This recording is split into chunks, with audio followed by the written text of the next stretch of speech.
अध्यक्ष महोदय, या सभागृहामध्ये गृह, दुग्ध विकास, पशुसंवर्धन, कृषी, मत्स्य व्यवसाय, उद्योग, ऊर्जा, कामगार, खनिकर्म विभाग आणि मराठी भाषा विभाग या विभागाच्या पुरवणी मागण्यांवर चर्चा करण्याकरता म्हणून अध्यक्ष महोदय मी या ठिकाणी उभा आहे। अध्यक्ष महोदय, आता इथे उद्योग मंत्री आणि मराठी भाषा मंत्री सभागृहामध्ये आलेले आहेत। हा अधिवेशनातला दुसरा दिवस मुश्रीफ साहेब आहे।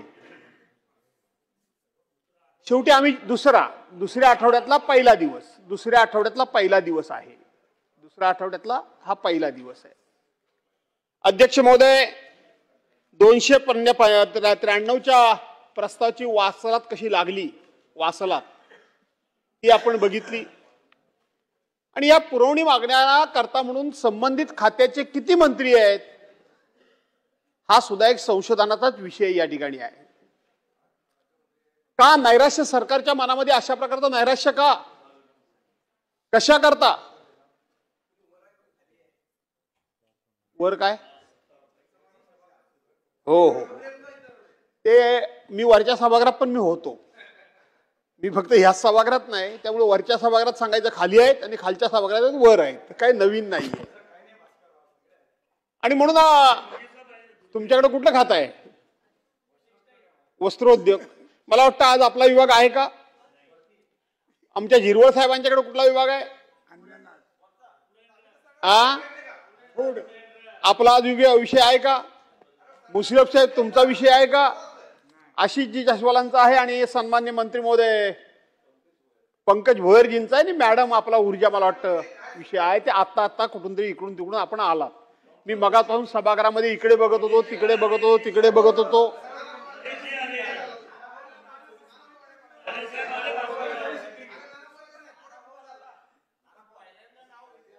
आणि म्हणून अध्यक्ष महोदय, या सभागृहामध्ये आपला नियमित अर्थसंकल्प मार्च महिन्यामध्ये मांडला गेला, फेब्रुवारी मार्च महिन्यामध्ये मांडला गेला आणि अवघ्या 3 महिन्यानं आपण नेहमीच्या रीतीप्रमाणे, परंपरेप्रमाणे पुरवणी मागण्यांच्या मान्यतेकरता म्हणून सरकारच्या वतीनं सभागृहासमोर आपण आलेलो आहोत।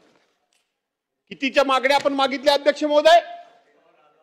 57,509 कोटी 70 लाख आणि 46,000च्या मागण्या आपण या ठिकाणी, एकूण मागण्या या ठिकाणी मागितल्या। आपण त्या ठिकाणी 25-26चा जो मूळ अर्थसंकल्प आहे तो 7,57,000 आणि 575 कोटीचा अर्थसंकल्प मांडला आणि अवघ्या 2 महिन्यामध्ये आपण 57,000 कोटी रुपयाच्या पुरवणी मागण्या घेऊन सभागृहासमोर, सभागृहाच्या मान्यतेला आपण आलात। अजून 2 पुरवणी मागण्या आहेत अध्यक्ष महोदय। अजून 2 अधिवेशनामध्ये 2 वेळा पुरवणी मागण्या सरकारला घेऊन या सभागृहासमोर यावं लागेल। सर्वसाधारणपणे गोडबोले समितीच्या अहवालाप्रमाणे साधारणपणे 5 ते 10% मूळ अर्थसंकल्पाच्या 5 ते 10% जास्त पुरवणी मागण्या असता कामा नयेत। परंतु आपल्या सरकारचं पूर्णपणे आर्थिक नियोजन बिघडलेलं आहे, आर्थिक शिस्त बिघडलेली आहे। या महाराष्ट्राचं पूर्णपणे अर्थकारण आणि एकेकाळचा शिल्की अर्थसंकल्प मांडणारा महाराष्ट्र आज दिवसागणिक त्या ठिकाणी तुटीचा अर्थसंकल्प मांडायला लागला अध्यक्ष महोदय। तुटीचा अर्थसंकल्प अध्यक्ष महोदय, केवळ टीकेला टीका करायचा भाग नाही, परंतु मुश्रीफ साहेब आज तुमच्याबद्दल म्हणजे अर्थ खात्याबद्दल बोलतो, अर्थमंत्र्यांबद्दल बोलण्याच्या अर्थ खात्याबद्दल बोलतो। केवळ आम्हालाच कुठल्या प्रकारचा निधी मिळत नाही, विकासाला निधी मिळत नाही, आमच्या कुठल्या कामांना निधी मिळत नाही। फार मोठं खेदाने एक गोष्ट कबूल करावी लागेल, दादा हे राज्याचे अर्थमंत्री आहेत, ते माझे जुने नेते आहेत, त्यांच्याबद्दल मला नितांत आदर आहे।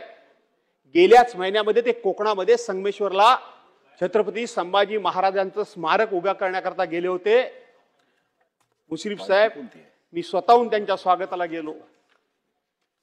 त्यांच्या हातामध्ये एक पत्र दिलं. सोपल साहेब, तुम्ही पण होतात त्या कार्यक्रमाला पालकमंत्री म्हणून मध्ये. पत्र दिलं. काय पत्र होतं? पत्र हे होतं की माझ्या रत्नागिरी जिल्ह्यामध्ये एकूण 9 तालुके आहेत. 8 तालुक्यांमध्ये छत्रपती शिवाजी महाराजांचा पुतळा आहे. पण फक्त माझ्या गुहागर मतदारसंघामध्ये, गुहागर तालुक्यामध्ये छत्रपती शिवाजी महाराजांचा पुतळा नाही. मी बाकी ठिकाणून पैसे उभे करतोय. मला तुम्ही राज्याच्या तिजोरीतून 10 कोटी रुपयाची मदत करा. अशा प्रकारचं पत्र दिलं. खेद वाटला, दुःख वाटलं. त्या दिवशी माझे सहकारी मित्र आमदार शेखरजी निकम यांच्याकडे अजितदादांबरोबर मला जेवणाचं निमंत्रण होतं. मला वाटतं बाहेर गेले का ते. जेवणाचं निमंत्रण होतं. मी ते मान्य केलं, कारण मी सगळ्याच ठिकाणी राजकारण करत नाही, राजकारण बघत नाही, तुम्हाला माहिती आहे. माझं पत्र दादांनी घेतलं.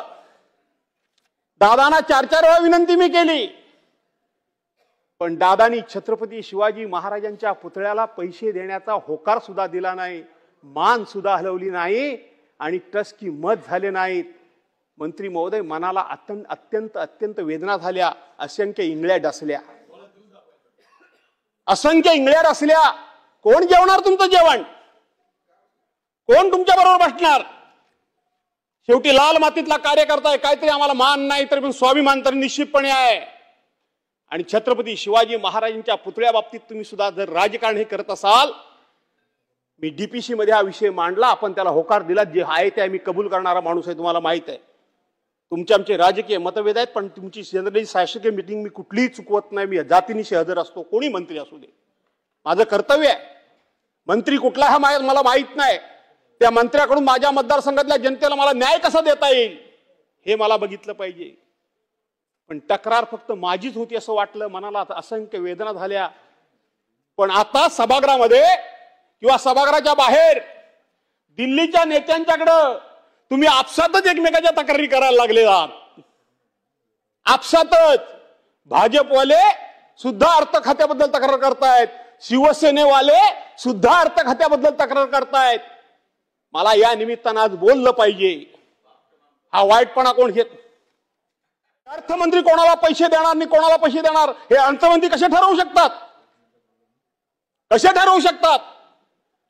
मग शेवटी हे बजेट कशाला आहे? एकदा का बजेट मांडलं मार्च महिन्यामध्ये, फुल फ्लेज बजेट मांडलं की त्या बजेटमध्ये आपल्याला येणारा निधी किती येणार आहे, किती आपल्याला महसूल जमा होणार आहे, किती पैसे खर्च होणार आहेत, याचा लेखाजोखा मांडला जातो आणि त्या विभागाला त्या विभागाचा आउटलेट दिला जातो. त्या विभागाचा आउटलेट दिला जातो आणि मग ते पैसे त्या विभागाने खर्च करायचे आहेत. त्या विभागाच्या मंत्र्यांनी त्या योजनांवर खर्च करायचे आहेत. आज काय चाललंय का या राज्यामध्ये? अर्थमंत्र्यांनी ठरवायचं कुठल्या खात्याला पैसे द्यायचे, कुठल्या आमदारला पैसे द्यायचे, कुठल्या मंत्र्याला पैसे द्यायचे, कुठल्या कामाला पैसे द्यायचे. अशा प्रकारचा अर्थसंकल्प असतो काय? अशा प्रकारचा अर्थसंकल्प असतो? असा अर्थसंकल्प असत नाही. आज तुम्ही अशा पद्धतीने पैसे मांडताय आणि वाटेल तेवढे पैसे द्यायचे जाहीर करताय आणि दुसऱ्या बाजूला राज्याच्या डोक्यावर कर्जाचा डोंगर उभा करताय. मंत्र्यांच्या मनातलं तर नानाभाऊ मी मांडतोयच, पण माझं राज्य आर्थिक दृष्ट्या डबघाईस यायला लागलंय. माझ्या राज्याची आर्थिक शिस्त बिघडायला लागली आहे. माझ्या राज्याच्या माणसाच्या डोक्यावर, पर माणसाच्या डोक्यावर आज 70 हजार कोटी रुपये प्रत्येक माणसाच्या 90 गेले. 1000 रुपये कर्ज. ज्यांनी कर्ज काढलं नाही त्या डोक्यावर कर्ज आहे. अशा वेळेला कुणीतरी हे परखडपणे बोललं पाहिजे. करून काय करणार आहात तुम्ही? करणार काय आहात? आमचं विकासाचं काम तुम्ही करणार नाही, करतच नाही आहात. तुम्ही एखाद्या ठिकाणी आम्हाला वैयक्तिक अडचणीत आणू शका, याची ना परवा ना चिंता. अशा अनेक अडचणी आम्ही सामना करतोय अडचणींचा. त्याचा पाडा कधी आम्ही वाचत नाही. पण आम्हाला काही अडचणी थोड्या उभ्या केल्या जातात. पण शेवटी तत्वाकरता, ध्येयाकरता आणि राज्याच्या हिताकरता कुणीतरी हे बोलायला पाहिजे, कुणीतरी हा वाईटपणा घ्यायला पाहिजे. कुठली पद्धत आली ही? सर्वसाधारणपणे अर्थ खातं हे सगळ्या मंत्र्यांनी, सगळ्या सरकारनी चालवण्याचं खातं आहे. कोणा एका मंत्र्यांनी चालवण्याचं ते खातं नाहीये. एका मंत्र्यांनी चालवण्याचं खातं नाहीये. आणि म्हणून या निमित्तानं मी बोलायला जाणीवपूर्वक उभा राहिलोय की 57,000 कोटी रुपयाच्या तुम्ही पुरवण्या मागण्या मागितल्यात आज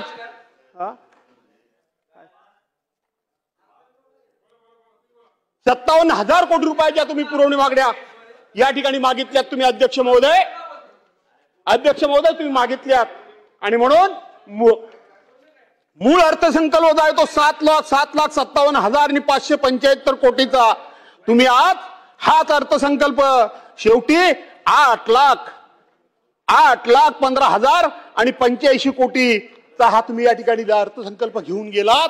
एका 2-2.5 महिन्यामध्ये मूळ अर्थसंकल्पापेक्षा जवळजवळ 1.25 लाख कोटी रुपये 1.5 लाख कोटी रुपये तुम्ही या राज्याच्या डोक्यावर कर्ज तुम्ही केलं.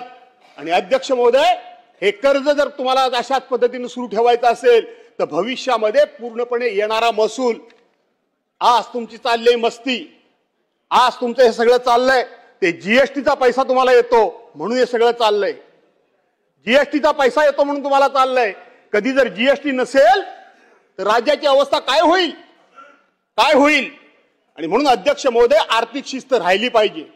आर्थिक शिस्त आणण्याकरता समस्त सभागृहानं आपला वैयक्तिक काय स्वार्थ असेल वैयक्तिक काय म्हणणं असेल ते बाजूला सारून राज्याच्या हिताकरता सभागृहानं एकमतानं कधीतरी हा निर्णय घेण्याची गरज आहे की एकदा मूळ अर्थसंकल्प सादर झाला की मूळ अर्थसंकल्प झाल्यानंतर जर एखादी आपत्ती आली एखादा अचानकपणे संकट आलं एखादा अचानकपणे त्या ठिकाणी पाऊस पडला शेतकऱ्यावर कुठलं तरी संकट आलं कुठली तरी अचानक कॅलॅमिटी आली तर त्याच्याकरता पैसे कुठून आणायचे म्हणून आपल्या राखीव निधीतून पैसे काढावे लागतात आणि राखीव निधीतून पैसे काढून त्या पैशाला मंजुरी घेण्याकरता म्हणून सभागृहासमोर यावं लागतं. हे खऱ्या अर्थानं अर्थसंकल्पाचं काम आहे आणि ही खऱ्या अर्थानं अर्थसंकल्पाची शिस्त आहे आणि ही खऱ्या अर्थानं अर्थसंकल्पाची पद्धत आहे आणि ही खऱ्या अर्थानं राज्याची आर्थिक शिस्त आणि आर्थिक चौकट मोडणार नाही याच्याकरता ही काळजी घेण्याची खऱ्या अर्थानं ही गरज आहे. आणि म्हणून अध्यक्ष महोदय गृह विभागावर पहिल्यांदा बोलत असताना मी पहिल्यांदा कृषी या विषयावर बोलतो. आमचे ज्येष्ठ सहकारी या ठिकाणी सोपल साहेब बसलेले आहेत. ते सोपल साहेब बोलणार होते पण मी त्यांना म्हटलं की तुम्ही बोललात की पुन्हा 5-7 सदस्य बोलतील त्यानंतर माझा नंबर कधी येईल मला माहित नाही. माणूस मोठ्या मनाचा दिलदार मनाचा तो म्हणाला पहिल्यांदा तुम्हीच बोला फक्त माझा विषय पहिला मांडा.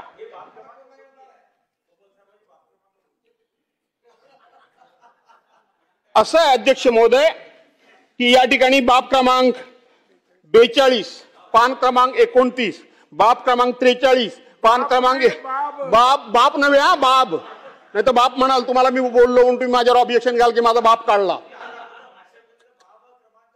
आहे तयारी डॉक्टर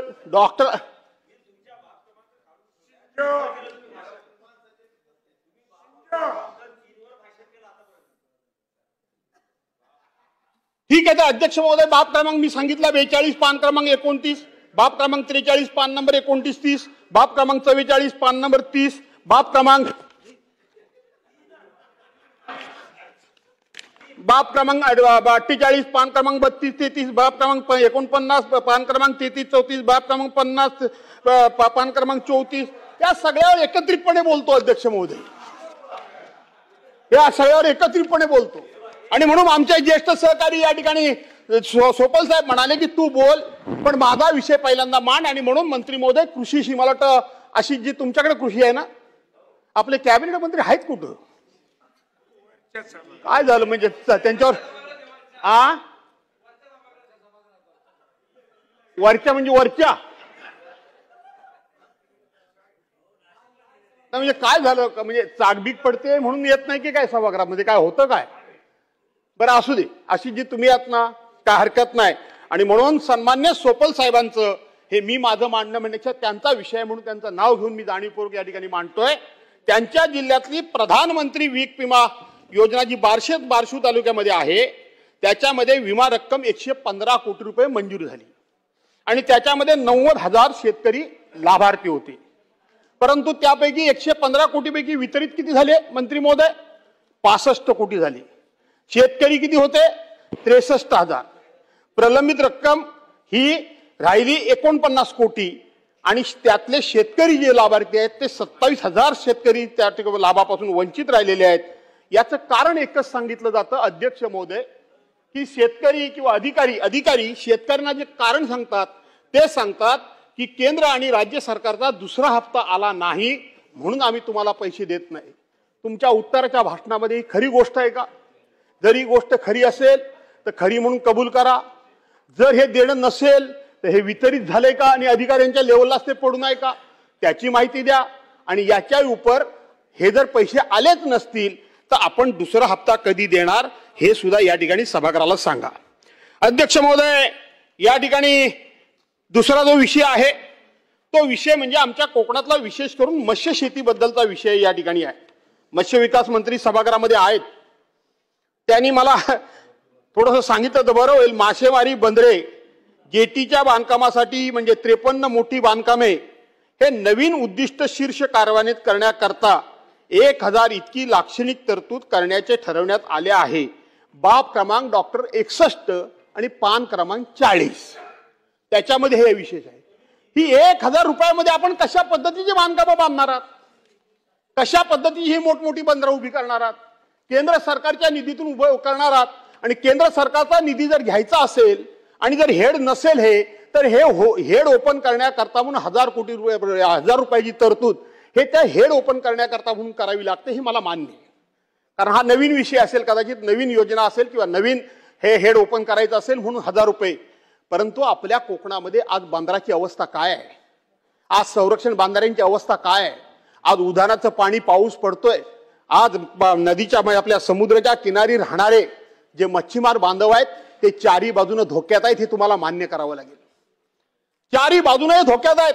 दुसरेही कोकणातले मंत्री या ठिकाणी आहेत, तुम्ही मुश्रीफ साहेब त्या ठिकाणी काही वर्ष पालकमंत्री होतात, वर्षानुवर्षे ही मंडळी आपला जीव मुठीत धरून त्या ठिकाणी जगतीये। त्या ठिकाणी समुद्र किनारच्या असलेल्या नारळी पोपळी म्हणजे सुपारी, नारळी पोपळीच्या बागा ही इरोजन होऊन समुद्राच्या लाटांना त्या ठिकाणी धूप होऊन त्या ठिकाणी त्यांच्या नारळी पोपळीच्या बागा सुद्धा कोसळून पडतायत। अनेकांच्या घरामध्ये उधाणाचं पाणी शिरतंय, अचानकपणे अमावास्या पौर्णिमेला समुद्राचं पाणी भरतीवर एकदम वाढून येतं आणि त्यावेळेला कितीतरी लोकांच्या घरामध्ये पाणी शिरून त्या लोकांना त्यांचा जीव अतिशय धोक्यात आलेला असतो। आणि म्हणून आपण या ठिकाणी कोकणाकरता खास बाब मी विरोधी पक्षाचा असल्यामुळे माझ्याकरता नाही पैसे दिले तरी चालतील, ते तुम्ही करणारच आहात, आम्हाला पैसे देणार नाहीत हे आम्हाला माहितीच आहे, आम्ही आमच्या मनाची तयारी केलेलीच आहे। पण दिवसागणिक तुम्ही असे विचार करून किती छोट्या मनाचे लोक होत आहे हे सुद्धा महाराष्ट्र बघतोय। ठीक आहे, माझ्या मतदारसंघामध्ये पैसे द्या अगर देऊ नका, पण माझ्या कोकणाकरता पैसे द्या। माझ्या कोकणातला मच्छीमार वाचला पाहिजे, माझ्या कोकणातला बागायतदार वाचला पाहिजे। तो वाचण्याकरता म्हणून आपण जर अशा पद्धतीने मोठ्या प्रमाणामध्ये उदयजी वगैरे जर संरक्षण भिंती करता, ज्याला आपण प्रोटेक्शन वॉल म्हणतो, त्या बांधून जर लोकांची घरं वाचवलीत, गावं वाचवलीत, शेतीवाडी वाचवलीत ना, बागा वाचवल्यात, त्यांचा जीव वाचवलात तर तुम्हाला लोक आशीर्वाद देतील। राजकारणी मतदारसंघ कोणाचा आहे हे बघून त्या ठिकाणी लोकांचे जीव वाचणार किंवा जाण्यावर तुमचं राजकारण अवलंबून राहू देऊ नका। दुसरा मुद्दा आहे जो बाब क्रमांक 60 पान नंबर 39 मत्स्य व्यवसाय विभाग अंतर्गत असलेली मत्स्य प्रबोधिनी ही प्रशिक्षण नौका कुशल मनुष्यबळाद्वारे कार्य ठेवण्याकरता उक्त नौकेचा वापर प्रशिक्षण। मला असं वाटतं ह्या गस्ती नौकेचा हा विषय असावा। आपण आपल्या काळामध्ये मागे गस्ती नौका घेतलेल्या होत्या, स्पीड बोटी, कारण शेवटी त्या त्यांच्या येतात बोटी, त्या स्पीड बोटी असतात। आपल्या बोटी त्यांना पकडायला गेल्या तर त्यांचं स्पीड आणि आपलं स्पीड मॅच होत नाही। त्या आपल्या लाकडी होत्या, पण त्याच्यानंतर आपण फायबरच्या घेतल्या होत्या। आणि म्हणून आता तुम्ही जर स्पीड बोटी घेत असाल तर आपल्या कोकणातले मुंबई, पालघर, ठाणे, रायगड, रत्नागिरी आणि सिंधुदुर्ग हे सगळे समुद्र किनारे असलेल्या हा जो पट्टा 720 किलोमीटरचा आहे तो आपल्या कोकणातच आहे। काही करा, या जर स्पीड बोटी घ्यायची असतील तर प्रत्येक जिल्ह्याकरता एक बोट घ्या। आणि त्याचबरोबर आजच्या दिवशी बोर्डाकडून आपण 3 ड्रेजर घेतले होते। आज ते ड्रेजर कुठे आहेत माहित नाही। मागच्या वेळेला आपण डीपीसी मध्ये त्याच्यावर चर्चा केली। एक ड्रेजर सिंधुदुर्गाला जाणारा हा कुठेतरी ठाण्याच्या आसपास तो बुडाला होता खाडीमध्ये, ठाण्याच्या पुढे, आणि बुडालेला आम्ही सिंधुदुर्गला दिलेला आणि चांगला आम्ही रत्नागिरीत ठेवलेला होता आणि एक इकडेच आम्ही ठेवला होता। पण मी आहे ते खरं खरंच सांगतो, पण ते तिन्ही ड्रेजर आता कुठे आहेत तेच माहित नाही. आणि ह्या ड्रेजरची गरज आहे, कारण दिवसागणिक कोकणामध्ये आपल्या खाडीमध्ये, आपल्या समुद्रामध्ये शेवटी त्या लाटांबरोबर खूप मोठ्या प्रमाणामध्ये वाळू ही किनाऱ्यावर येते आणि किनाऱ्यावर आलेली वाळू आणि त्या ठिकाणी सँडबार तयार होत आहेत आणि सँडबार तयार झाल्यामुळं मच्छीमारांना अनेक संकटांना सामोरं जावं लागतं. आणि म्हणून ते ड्रेजर कुठे आहेत ते बघा. ते ड्रेजर जर कार्यान्वित करता आले तर करा, न पेक्षा नवीन ड्रेजर घ्या, काही हरकत नाही. थोडंसं माननीय मुख्यमंत्र्यांच्याकडे हट्ट करा. त्यांच्याकरता बरंच काय काय लोकांना तुम्ही बोलत असता, लोकांना शिव्या देत असता, तिथं शाबासकी मिळवता. त्याच्याऐवजी इकडे पैसे मिळवून शाबासकी मिळवा, ती पूर्णाली होईल. तर बाहेर गेल्यानंतर मला शिव्या देतीलच, काय हरकत नाही. त्यांनी काय माझं वजन कमी होत नाही. नको बोलू यांच्याकडे बघून. अरे माझ्या समोर जी मुलं लहानाची मोठी झाली, विचारा त्यांना.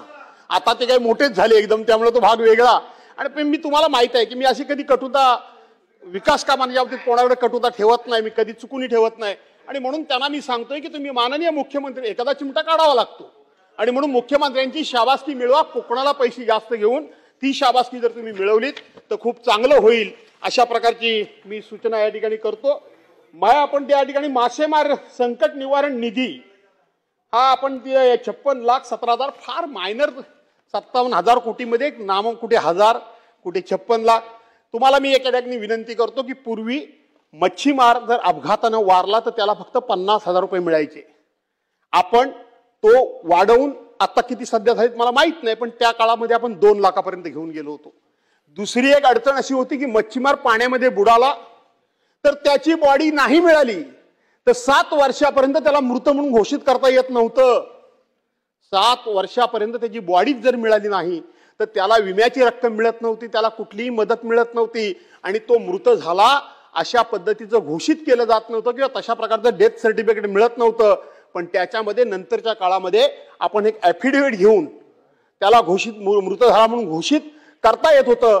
आणि जर त्याला काय कॉम्पेन्सेशन दिलं असेल तर तो जिवंत मिळाला तर ते परत देण्याची त्याच्यामध्ये अट घालण्यात आली होती. आता काय परिस्थिती मला माहित नाही, पण हे कॉम्पेन्सेशन तुम्ही त्याचं वाढवा. हा एकदा तो पाण्यामध्ये पडला तर जगण्याचे संकेत म्हणजे शक्यता फार कमीच असते, तुम्हालाही माहित आहे, शक्यता फार कमी असते.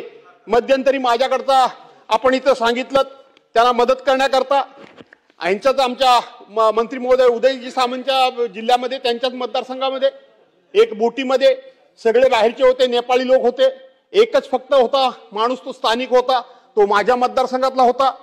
कदाचित सगळ्यांनी मिळून जसं मला कॉर्नर करताय तसं त्याला कॉर्नर केलं असेल.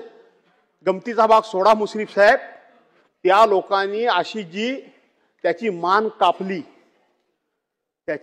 कापली, इतकी मस्ती त्यांना, आणि ते मान घेतली आणि त्या मानेतून म्हणजे त्याच्या त्या निघणारं रक्त आहे त्या रक्तानं तो माणूस आंघोळ करत अख्ख्या दुनियेला दाखवत राहिला. इतकं क्रूर होतं, इतकं भयानक ते होतं की तो डोक्यावर आपल्या त्याच्या रक्तानं आंघोळ करत बसला. ते सगळे नेपाळी, सगळे बाहेरचे होते. त्यांना अटक झाली पण लगेच त्यांना जामीन झाला. मला वाटतं त्यात लक्ष द्या जरा, त्यांना शिक्षा झाली पाहिजे.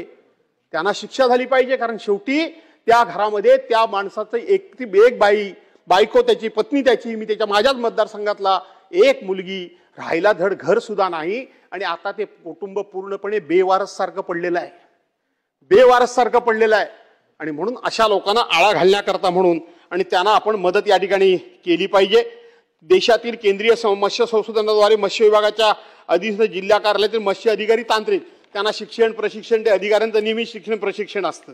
लोकांना काय ते द्या, त्यांना द्याल तेव्हा द्याल. असे जे काही छोटे मोठे विषय जे आहेत या विषयामध्ये मंत्री महोदय लक्ष घाला. जमलंच तर सगळ्या कोकणातल्या आमदारांना एकदा बोलवा, मच्छीमार संस्थांच्या प्रतिनिधींना बोलवा. दोन्ही जिल्ह्याचे पालकमंत्री किंवा तिन्ही जिल्ह्याचे तिसऱ्या जिल्ह्याचे पालकमंत्री तर नाहीयेत.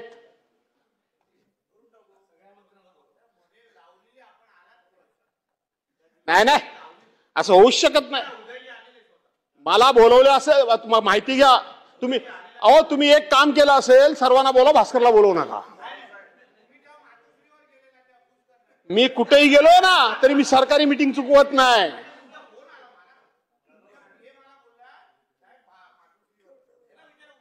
माझा पीए कुठल्या मंत्र्याशी नाही, मीच डायरेक्ट बोलतो. मुळात आधी 25-30 वर्ष माझा नंबर एकच आहे. त्यामुळे तुम्ही माझ्या कोणतरी दुसरा एखादा माझा कोणतरी प्रतिनिधी बघितला असाल, असो काय हरकत नाही. पण मीटिंग बोलवा, समजून घ्या आणि ठिकाणी बोलवा, अशा प्रकारची विनंती करतो. कृषीच्या बाबतीत मी आमचे हे जायचं आहे म्हणून बोललो. आमच्या कोकणामध्ये आता काय अवस्था आहे, परवाच्या दिवशी मी सांगितलं. मुख्यमंत्री महोदयांना एक पत्र पाठवलं, मुख्यमंत्री महोदयांनी पत्राचं उत्तर सुद्धा दिलं नाही. पत्राचं उत्तर सुद्धा दिलं नाही. कालिदासजी आमचे नेते गेले. अहो नशिबवानात तुम्ही नुसते उपोषणाला बसलात. तुमच्या त्या देवेंद्र फडणवीस साहेबांच्या ठिकाणी मी असतो तर तुम्हाला 8 दिवस उपोषणाला बसवून ठेवलं असतं. पण तुम्ही नुसते उपोषणाला बसलात तर मुख्यमंत्र्यांनी तुमची दखल घेतली. आमचं घर लोकांनी जाळायचा प्रयत्न केला, पेट्रोल बॉम्ब टाकायचा प्रयत्न केला, आमच्या पोराबाळांना मारायचा प्रयत्न केला. वास्तविक राज्याचे मुख्यमंत्री आम्ही तुमचे सहकारी, तुम्ही वास्तविक एक फोन करून जर आमची चौकशी केली असती तर खूप बरं वाटलं असतं. ही या राज्याची पहिल्यापासूनची प्रथा आणि परंपरा आहे. काय कायदा आणि सुव्यवस्थेची अवस्था.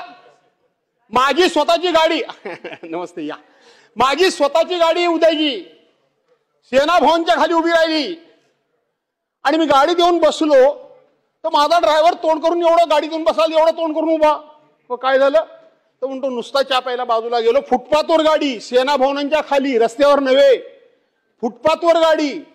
आणि म्हणून तो एवढं तोंड करून उभा. म्हटलं काय झालं तर म्हणतो आपल्या गाडीची काच फुटली. अरे म्हणून गाडीची काच कशी काय फुटली, काय झालं, काय राजकारणामुळे कोणी काय दगडधोंडा मारला काय. नाही म्हणाला. म्हटलं बोलवा पोलिसांना, काय झालं विचारू तर खरं. त्यांनी सांगितलं की मुंबईमध्ये एक टकटक गँग आहे, टकटक गँग. त्यांनी बरोबर त्या सीसीटीव्ही मध्ये मला काढून दाखवलं. सगळे पोलीस आले आशिषजी, सीसीटीव्ही मधून काढून दाखवलं. त्यांनी गाडी बरोबर हेरली. मुश्रीफ साहेब फुटपाथच्या पलीकडे गेले, सेना भवनाच्या तिकडून. आणि तिकडून जसे पूर्वी आम्ही डेलकी त्याला म्हणायचे, बेचकीला दगड मारायचो आपण तो पक्षाविषयांच्यावर. काय आम्ही डेलकी म्हणायचो, बेचकी म्हणायचो कोकणामध्ये. तर त्यांनी तिथून दगड मारला, बरोबर काच फुटली. ती साखरेसारखी गोळे झाले सगळे, काच फुटली. काच फुटल्यानंतर थोडा वेळ ते तसेच थांबले. त्यांनी बघितलं आजूबाजूला कोणी नाही, आले आणि ती काच अशी काय धक्का मारल्यानंतर ती साखरेसारखे गोळे पडतात, खाली पडली. सगळ्या बॅगा उचलून माझ्या घेऊन गेले. बॅगा चांगल्या टकटकीत भरलेल्या होत्या.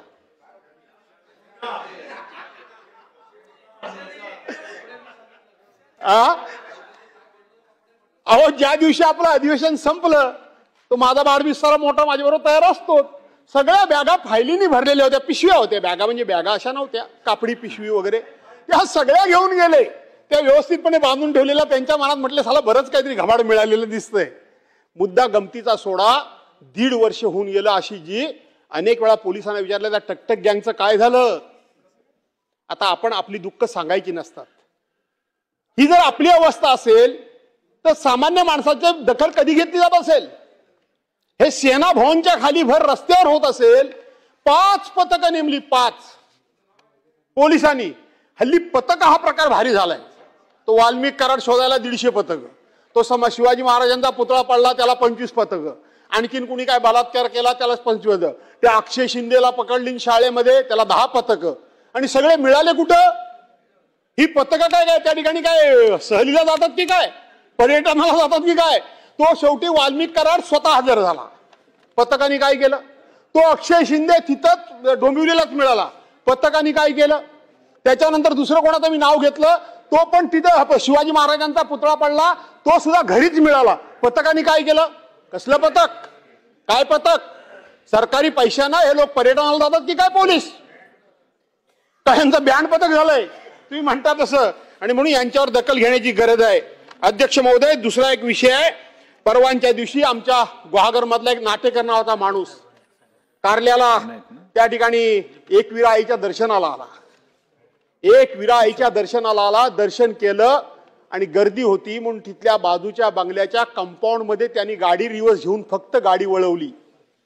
फक्त गाडी वळवली.